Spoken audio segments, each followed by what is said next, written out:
Hace mucho tiempo, en realidad no mucho, nacieron en la misma ciudad, en el mismo barrio y casi al mismo tiempo 4 adorables bebés que fueron el orgullo de su familia.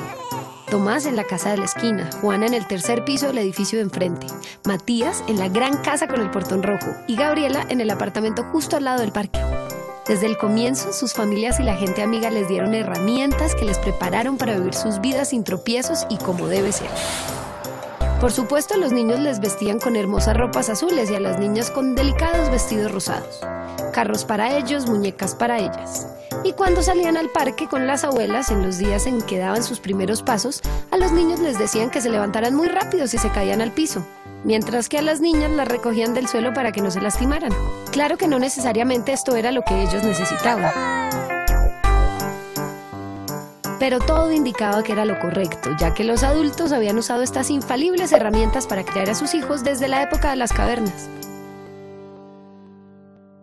Los años pasaron con rapidez y esas tardes en el parque fueron estrechando la amistad de los 4 niños.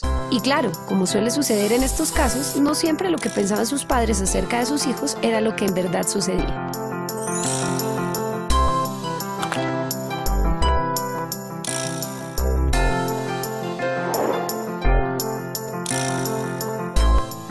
Entre triciclos, cajas de arena, sube y bajas, pelotas y juguetes de todas las clases, Tomás, Juana, Matías y Gabriela construyeron la más grande amistad que se pueda recordar.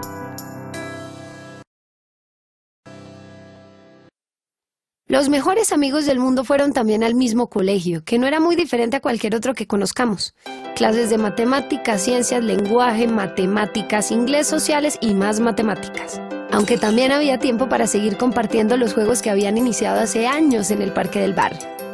Y como pasaban más tiempo en el colegio que en la casa, allí se les siguió enseñando cómo era que debían ser las niñas y los niños. Así pues, las niñas y los niños eran constantemente impulsados a comportarse como niñas y niños. 5 vueltas más a la cancha, niño. Cruza las piernas, niña. Córtate el pelo, niño.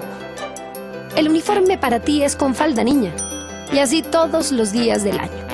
Parecía que todos se habían puesto de acuerdo en que tuvieran muy claro cuál era su papel en el mundo. Y lo más gracioso es que los mensajes que dividían ese mundo entre el espacio de los hombres y el espacio de las mujeres también estaban en la tele, en el cine, en los libros, en las revistas, en los almacenes, en la iglesia y hasta en las canciones. Un día cualquiera, en medio de una de las interminables clases de matemáticas, Gabriela tuvo ganas de decir algo que necesitaba expresar. Y entonces puso un grito en el cielo. ¡Me gustan las niñas! La sorpresa fue general. Había caras de miedo, de pena, de asombro. Y desde entonces todos y todas, hasta Ramón, la mascota del colegio, cambiaron su manera de ver a Gabriela. Todas las personas y la simpática mascota, menos Tomás, Juana y Matías, que la conocían y la querían desde siempre, dejaron de hablarle, de invitarla, de compartir con ella. Gabriela sentía que la miraban, que se burlaban a sus espaldas, que la evitaban, que ya no la trataban como a todo el mundo. Y como era muy sensible, se sintió muy triste y sola. Solo sus amistades la consolaban y se preocuparon mucho porque no la volvieron a ver sonreír.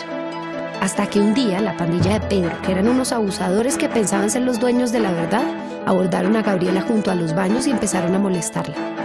Ella estaba avergonzada y atemorizada, pero antes de que empezara a correr bañada en lágrimas, Juana, su mejor amiga, apareció y puso en su lugar a los patanes mirándolos con los ojos más feroces que alguien hubiera visto nunca. Y luego, cuando los malvados esperaban el primer golpe, Juana los sorprendió con un beso a cada uno, seguido de otro beso a su amiga. Pedro y sus chicos malos huyeron confundidos y desarmados por esa misteriosa respuesta a su violencia, algo que no habían experimentado nunca. La noticia se regó como pólvora. Desde entonces, Gabriela nunca volvió a sentirse avergonzada y nadie volvió a molestarla jamás. Con el tiempo, las cosas comenzaron a ser como antes, como siempre, como debieron haber seguido siendo, aún después de que Gabriela decidió poner su valiente grito en el cielo.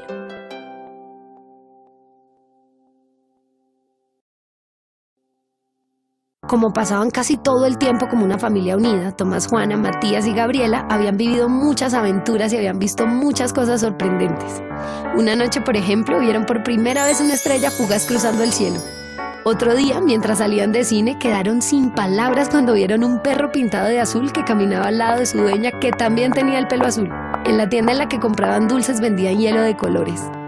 Pero nada les sorprendió tanto como la tarde en la que camino a casa después de clases vieron en una banca de un parque a dos hombres tomados de la mano. En realidad no vieron nada más, solo parecía que se demostraban su afecto. De inmediato surgieron las preguntas, porque eso que habían visto esa tarde no encajaba con todo lo que habían escuchado en todas partes. Bueno, ya sabían que se podía sentir diferente desde que Gabriela había puesto su grito en el cielo, pero nunca habían visto con sus propios ojos cómo esos sentimientos diferentes se podían expresar entre dos personas. Y como no encontraron respuestas, cuando llegaron a sus casas volvieron a hacer las preguntas, pero tampoco hallaron las respuestas. A la mamá de Tomás se le cayeron los platos de la mano. El papá de Matías se atoró con el agua que se tomaba.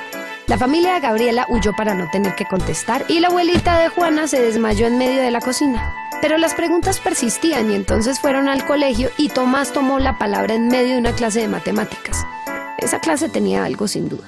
El profesor escuchó con atención todas las preguntas de Tomás y luego de un largo silencio se embarcó en una interminable explicación acerca de que el amor debe ser entre hombres y mujeres, que la familia se forma con hombres y mujeres que se juntan para tener hijos, que dos hombres tomados de la mano en la calle es una desvergüenza, que por lo menos lo hicieran en su casa y no enfrente de los niños. Ya estaba por terminar el profe de mate con su acalorada explicación cuando entró al salón la hermosa profesora Margarita.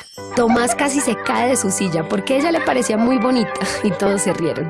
La profesora Margarita interrumpió la explicación de su colega y borró todo lo que había escrito en el pizarrón. Y luego, la dulce voz de Margarita comenzó a hablarles de nuestra condición de seres humanos y de los derechos que todos tenemos. El derecho a tomar decisiones, el derecho a ejercer nuestra libertad, el derecho a ser respetados como iguales sin importar nuestras creencias, nuestros gustos, nuestro género. El derecho al amor que hace posible la felicidad.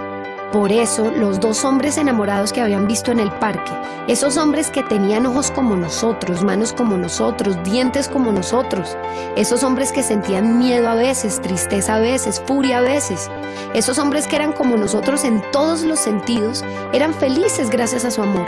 Ellos eran la muestra de que el amor puede ser de muchas maneras.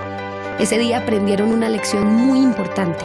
Y Tomás pensó que cuando fuera grande quería enamorar a Margarita, la dulce profesora que hablaba de los derechos humanos y del amor. A pesar de que los días de colegio transcurrían con normalidad, a veces se hacía evidente lo mal que podían pasarlo quienes eran diferentes, por culpa de la falta de respeto a sus diferencias. A Gabriela seguían mirándola raro desde su grito en el cielo. A Matías lo molestaban por el color de su piel. Tomás era acosado porque estaba enamorado de la profesora Margarita. De Juana pensaban que no podía haber mucha inteligencia en una cara tan bonita. Claro que no se lo decían por temor a los besos que siempre les daba para solucionar los problemas. Esta repetición de diferencias incomprendidas se iniciaba en el patio del colegio y se extendía por el barrio y por la ciudad y por el mundo entero. Parecía una guerra indiscriminada de ataques, burlas, chismes y violencias de la que nadie podía escapar. Gordos, bajitos, feos, negros, indígenas, lesbianas, homosexuales, orejones, pecosas, judíos, pobres, travestis, discapacitados, todas y todos discriminados por todos, por el solo hecho de no ser iguales. ¡Qué desastre! ¡Qué pena! ¡Qué espeluznancia! Bueno, la verdad es que esa palabra no existe. Hablando de eso, Tomás, Gabriela, Matías y Juana se imaginaron una persona que pudiera ser discriminada no solo por un rasgo de su personalidad, sino por muchos. Entonces comenzaron a crear en sus mentes a una persona con la piel negra como Matías, con ganas de amar a alguien del mismo sexo como Gabriela, un poco gordo, sin un peso en los bolsillos, con la voz chillona y con cara indígena muy diferente a la de la profesora Margarita. Entonces surgió ante ellos el ser más discriminado, más juzgado, más aislado. Se imaginaron los ataques, la incomprensión y el odio en medio del patio, del barrio, del mundo entero. Y también vieron su soledad, su profunda tristeza y sus ganas de no seguir viviendo. Todos lloraron y luego hubo un silencio.